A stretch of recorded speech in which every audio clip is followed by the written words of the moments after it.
Hey guys, welcome back to the channel. First and foremost, I just want to wish all the dads out there happy Father's Day. Hope you had a good time with the family, good time with some good food, and also some gaming time. Just to let you know you are appreciated for all the hard work that you do. Alright, today's video is 5 ways I still game as a dad. Now, the number one, I'm going to go with handhelds. Now, handhelds are a huge game changer. As you know, as a dad, you have so many things going on in the day. You have to go to work, you have to come back, pick up the kids, and by the time you're ready to even play the game, you're already deep. Now, what handhelds have done for me is obviously allow me to play when I'm watching the kids or when I'm just in bed to continue some of my favorite games, especially like how I love playing indie games, and this has really helped. I myself own a Steam Deck, and with the Steam Deck, I've also been able to tweak it to have remote play, so that also allows me to play my PlayStation games as well. Now, some of the recommendations like the Nintendo Switch, the ROG Ally, and also the PlayStation device, I would also say those also help. Now they are on the pricey side, so you really need to know which best fits your budget. But I would say if you're looking for power, obviously maybe the ROG Ally or some other options. I would also recommend like the Switch because that also allows you to switch between having some game time with the family and also taking it on the go as well. If you're looking for more of you want a PlayStation, I would definitely recommend PlayStation's device as well because that would allow you to either use remote play or also do like stream games as you go along. But either ways, handhelds is a huge game changer, especially as a dad, and allows you to play games in multiple ways. Alright, number two, we're gonna go with adventure games. Now, this does sound a bit vague, but hear me out.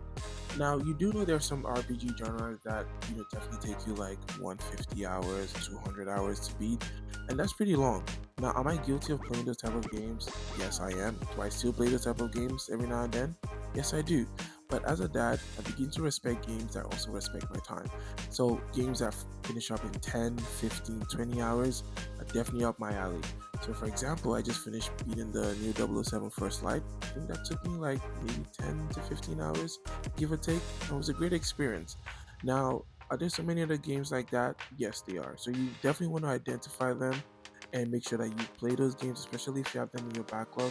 Because let's be realistic, how much time do you get as a dad a day to play video games? Sometimes 1 hour, sometimes 30 minutes, sometimes none. So the more you get to play games that respect your time on the shorter side, it definitely does help.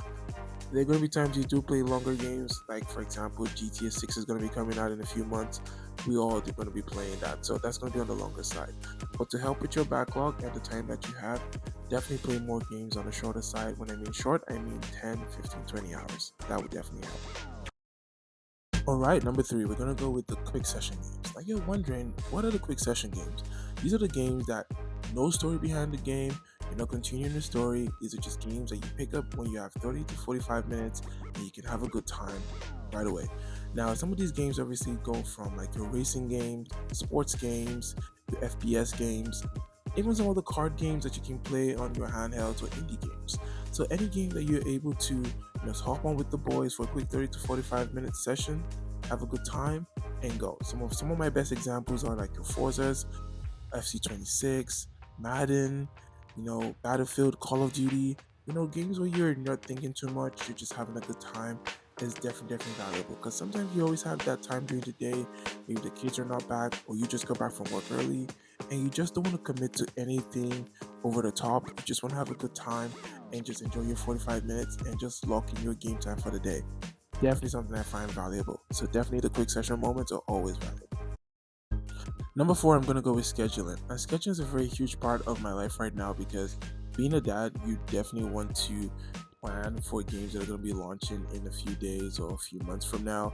And you don't want to be caught up in the fact that you have so many things to get done and you don't get to play those games, especially at launch. Everybody wants to play the game at launch, or most people do.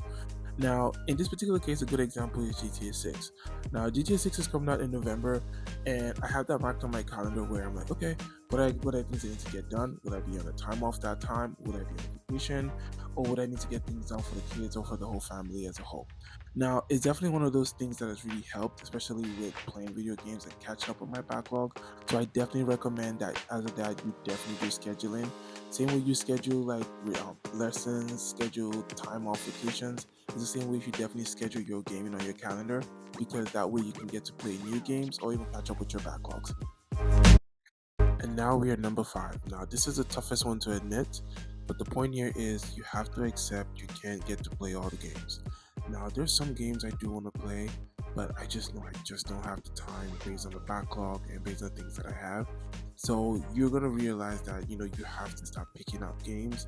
Some you just have to watch a gameplay or watch someone else play it. But it does help to just say, what, if I can't play it, I'm better off watching someone else do a walkthrough.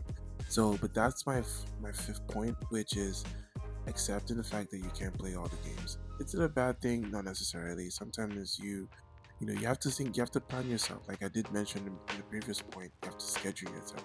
Now, if you schedule and you know that you can't get to some games, that's okay. But don't feel bad and don't feel like you missed out.